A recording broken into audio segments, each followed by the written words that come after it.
नमस्कार छोट बंधुरा आमार चैनेले तुम्हादेर सबाइके अनेक अनेक स्वागत जानाई। आज आमी तोमादेर बक ओ कांकड़ार गल्प बोले शोनाबो। सबथेके प्रथमे बोली तोमरा जोदि एई चैनेले नतून हओ चैनेलटा अवश्यई सबस्क्राइब करे रेखो। चलो ताहले आजकेर गल्प शुरू करा जाक। एकटी बक कोनो एक जलाशयेर धारे बास करत आर जलाशयेर माछ खेये दिन काटातो। बृद्ध बयसे जखन तार माछ शिकारेर शक्ति थाकलो ना तखन मने मने भाबलो एबार कौशले माछ शिकार करते हबे। एकदिन खूब बुक भरा दरद निये जलाशयेर धारे गिये बसलो।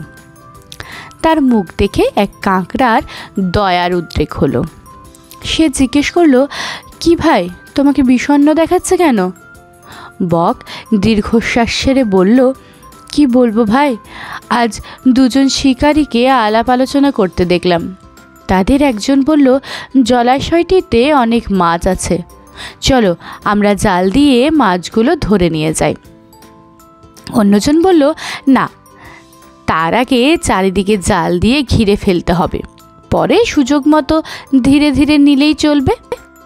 एसब कथा शुने आमी खूब व्यथित हयेछि। यदि सब माछ धरे निये जाए ताहले आमार कि उपाय हबे?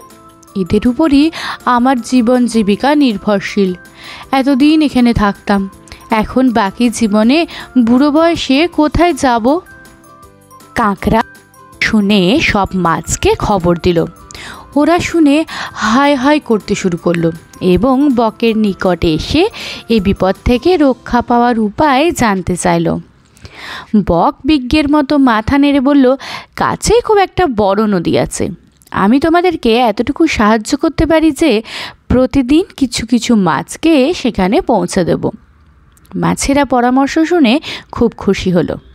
এমনি করে বক কৌশলে মাছ ধরে খেতে আরম্ভ করলো।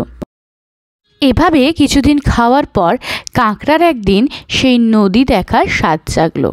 বকের পিঠে চড়ে সে নদীর উদ্দেশ্যে যাত্রা শুরু করলো। দূর থেকে মাছের হাড়ের স্তূপ দেখেই সে বকের কৌশল বুঝতে পারল। তখন তার মনে পড়ল, জ্ঞানীরা বলেছেন, শত্রু যখন তোমার অধীনে থাকে তখনই তাকে শেষ করে দাও।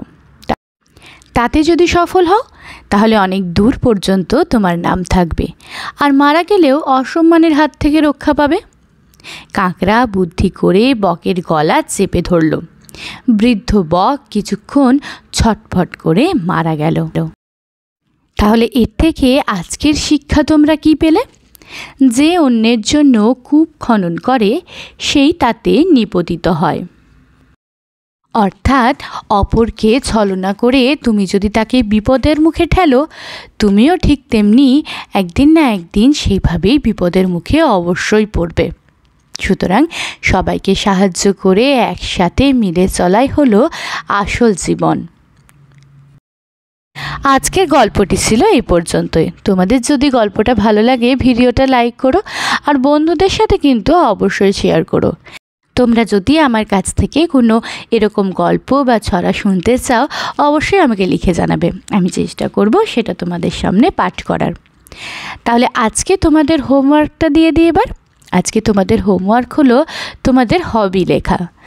বাংলাতে ছোট্ট করে সুন্দর করে লিখবে যে তোমরা কি হতে চাও বড় হয়ে। তাহলে আজকে এই পর্যন্তই ভিডিওটা, পরের দিন দেখা হবে। টাটা।